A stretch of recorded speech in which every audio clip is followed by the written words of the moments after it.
conoce y ha hablado mucho sobre el tema dengue. Hay varios temas para preguntarle a Rubinstein.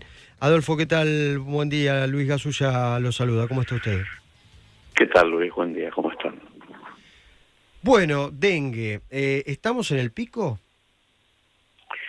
Espero que ya estemos en la cola del dengue, básicamente por factores climáticos, sobre todo por este descenso de la temperatura, que de mantenerse, como se dice, va a disminuir dramáticamente la actividad del mosquito, por lo cual probablemente la circulación se reduzca muchísimo, mucho más en las zonas no endémicas que en las zonas endémicas, pero sí se va a reducir. Así que yo creo que estamos, entiendo yo, en la cola de lo que ha sido un brote epidémico brutal, inédito que hemos tenido en este año. En su momento, hace algunos días atrás, el ministro Mario Russo planteó que el gobierno nacional no es un supermercado para estar enviándole vacunas a las provincias. ¿Usted coincide? No sé cuál fue el sentido de la declaración del ministro.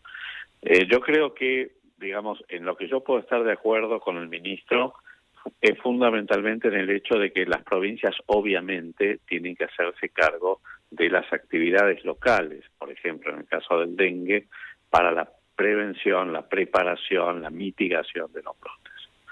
Definitivamente ahí tienen que hacerse cargo y muchas veces las provincias, no lo digo por el dengue, pero en general dan por supuesto que el Estado Nacional, en este caso el Ministerio, tiene que, proveer bienes y servicios sin ningún tipo de condicionalidad.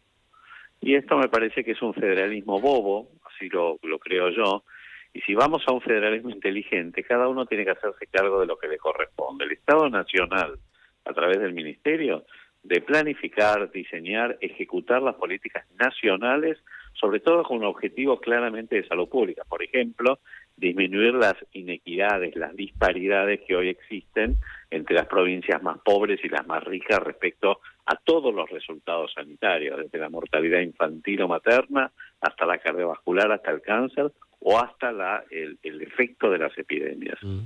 Y las provincias tienen que hacerse cargo, por supuesto, también de fortalecer las actividades locales. No pueden pretender que el Estado Nacional haga todo. Ahora, respecto a la vacunación, existe, para el calendario nacional de vacunación, la responsabilidad del Ministerio de Salud de la Nación. Esto hay una ley y esto hay que cumplirlo. Respecto a, estas son las vacunas que forman parte del calendario obligatorio. Respecto a la vacunación para el dengue, en el caso de la evidencia realmente todavía no es tan sólida, si bien ya hay bastante evidencia de que la vacuna es segura y es efectiva, todavía recién está transitando, yo diría, los primeros años, hay poco seguimiento. Lo que sí se está viendo es que la vacuna no es eficaz para mitigar un brote. Ahora, en zonas de altísima intensidad de circulación, como está sucediendo en algunas provincias del nordeste y del noroeste, que ya muchas de ellas ya son zonas endémicas donde el virus circula todo el año, sí claramente comienza a aparecer evidencia de que la vacunación puede prevenir o mitigar la circulación del virus. En estos casos, sí es algo que se está considerando y de hecho algunas provincias como Salta y Misiones empezaron a implementarlo. ¿Cuál va a ser el efecto para este brote? Yo creo que muy bajo. La verdad que no creo que tengan un impacto importante. Sí, probablemente para las próximas epidemias. Porque la realidad también es que antes se pensaba en un ciclo del mosquito cada 3, 4, 5 años, y así se vinieron dando los distintos picos y brotes epidémicos en los últimos, diría, 15 años desde que reemergió fuerte esta enfermedad. Pero la verdad es que el año pasado tuvimos un brote muy fuerte de dengue en la temporada 22-23 y se hizo muy poco. De hecho, no se prepararon, a través de ni la nación ni las provincias para prevenir lo que obviamente ocurrió este año. Adolfo, ¿qué tal? Agustina Girón te saluda. ¿Cómo estás? Buen día. ¿Cómo te va? Bien.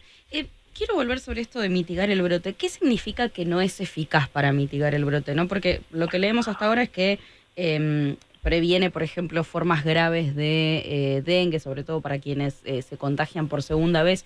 Pero ¿por qué no es eficaz para mitigar un brote? ¿Qué significa eso? Este brote, El que porque en está en realidad, curso, digamos.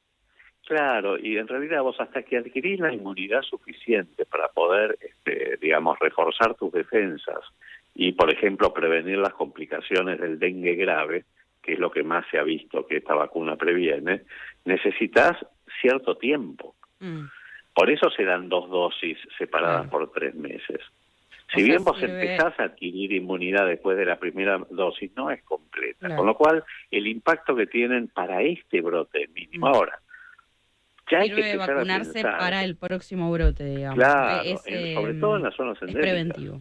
Mm, está bien. Es bueno aclarar eso. Sí.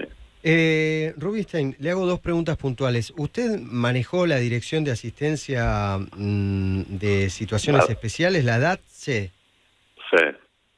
O sea, cuando yo fui ministro, una de las primeras resoluciones fue pasar la DATSE de acción social donde estaba a salud.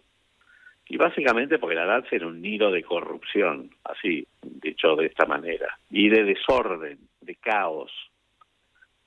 Cuando pasó a salud, nosotros le dimos una gestión técnica, básicamente. Y después, lo primero que hizo el Ginés González García fue pasarla de nuevo a acción social. Sí. Nosotros contamos en la cornisa algunos llamativos gastos en esa...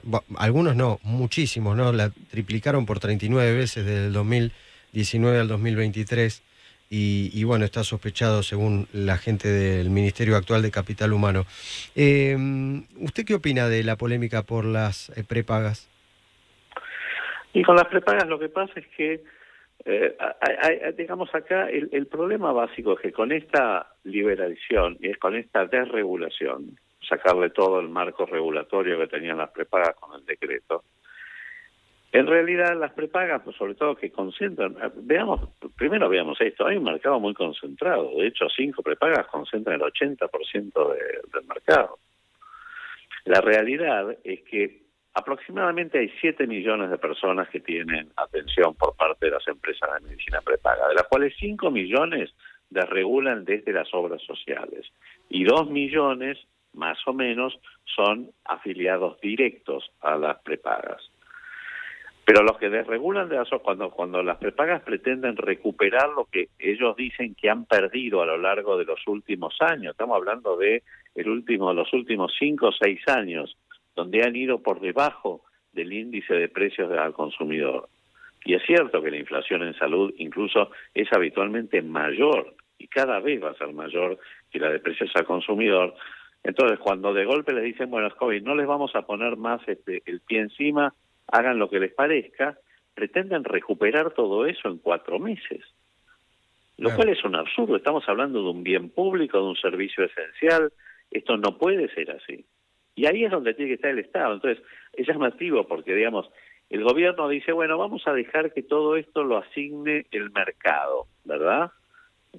Y dejemos de poner la pata del Estado. Pero resulta que ocurren estos abusos, porque hay mercados concentrados, hay casi, diría yo, digamos, yo no sé si hay o no hay cartelización, como denuncia el gobierno, pero llama la atención que los aumentos hayan sido más o menos todos homogéneos por parte, sobre todo, de las prepagas que concentran el 80% del mercado. Entonces, acá el Estado tiene que intervenir, porque para eso está el Estado. El Estado Nacional no está para producir bienes y servicios, si quiere. Esto puede ser discutido. Claro. Pero donde tiene que estar es para regular que no haya abusos de posición. Rubinstein, gracias por la comunicación. Gracias por la nota. A ustedes. Adolfo Rubinstein, ex ministro de Salud, después secretario de Salud en el gobierno de Mauricio